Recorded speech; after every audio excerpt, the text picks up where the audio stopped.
labeled several people as being makapili. Just like that. And you know the reason, Mr. Chairman, why he called me makapili? I had an interview with a Chinese journalist. If you're going to look at those personalities na in-interview ng Global Times, you're going to doubt what is the objective, why such personalities are being interviewed. That doesn't make me makapili.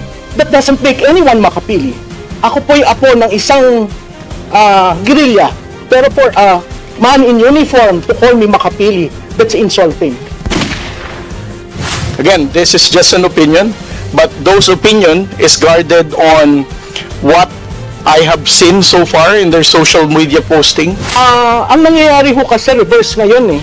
Pag ang tao nasa gobyerno, nililabel ka as being makapili, just like that. Yes, Madam Tikia. Mr. Chairman, I would just like to, with the indulgence of the chair and the members, I also take exception to what the Commodore has labeled me as being makapili.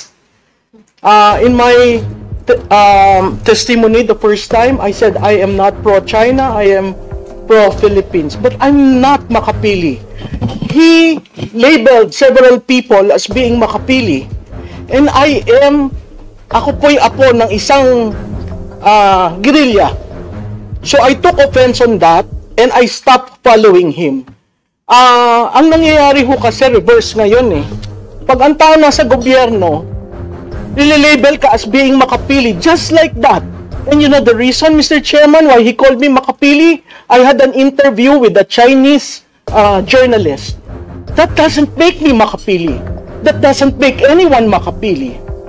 So, wag sana po natin dadalhin yung usapan sa kune-question yung katauhan ng tao.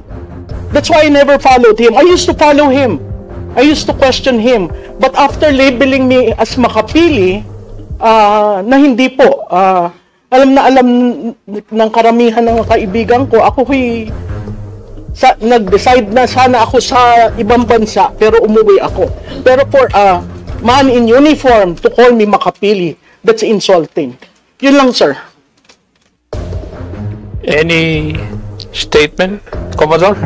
Yes, sir. The Global Times is the known propagandist of the Chinese government. If you're going to look at those personalities na in-interview ng Global Times, you're going to doubt what is the objective, why such personalities are being interviewed.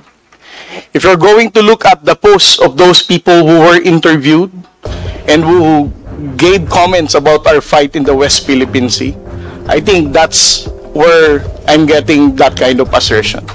Again, this is just an opinion, but those opinion is guarded on what I have seen so far in their social media posting about how they reacted on our responses in the West Philippine Sea, about how they downplayed the level of aggression that the armed forces of the Philippines and the Philippine Coast Guard is experiencing in the West Philippine Sea, not to mention the abuses of the Chinese Coast Guard against the Filipino fishermen in Bajo de Masinloc.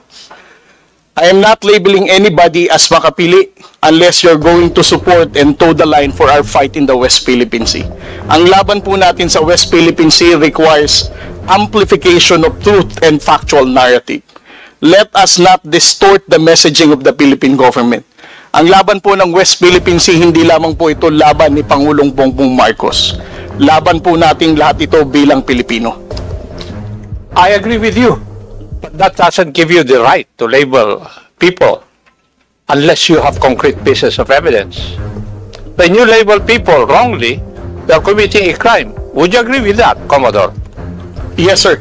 I definitely agree. And that's why I'm looking into my social media whether I clearly identified Miss Malu Tikia as a makipili. Sir, you tagged me. That's why I stopped following you. And that was, sir, Mr. Chairman, that is one interview. I received invites for interviews, whether political, whether campaigns, and that is one. How can you label me without knowing me first? That's my point. Being makapili in your time, in the time of my grandfather, in this time, it's something that we hold dear. We do not want to be labeled makapili. But he readily labeled me with one interview. That doesn't define me. That doesn't define my belief in the Philippines and on South China Sea. At Commodore, ang laban ho sa South China Sea, nagsimula pa yan noong unang-una pa. Mr. Chairman, hindi point lang of ngayon. order, Mr. Chairman. Sandali. Thank you, Mr. Chair. Yes. Kaya nga po, nagkakaroon ng hearing na ganito dahil nagiging problema na natin yung fake news Otherwise, this issue would not reach Congress. Ako nga, to tell you frankly, yung mga anak ko ang nagsabi sa akin,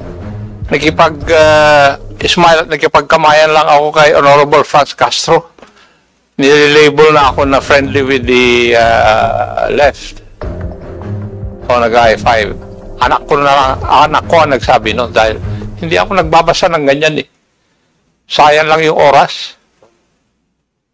Kasi I need to discern whether the news presented there are true or not.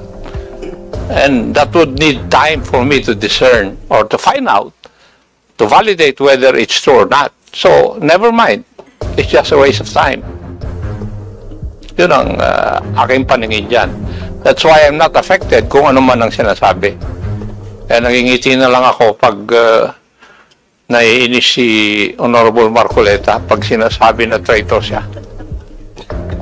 Anyway, Chairman, just I will not anymore raise a point of order, but this is just a reminder to all the members, to all the resource persons. In the hearing, any hearing, we do not allow that exchanges of Mr. Chairman, exchanges of accusation against from one resource person to another. We have a different venue for that. And with due respect to Ma'am Malu, Ma'am, sorry po kasi ganito yung rules natin, no? It's between the good Commodore and of course the issue raised by Congressman Marcoleta. Now, we should not attack resource person should not question and attack statements coming from the resource person mismo. Thank you po, Mr. Chairman. Thank you po.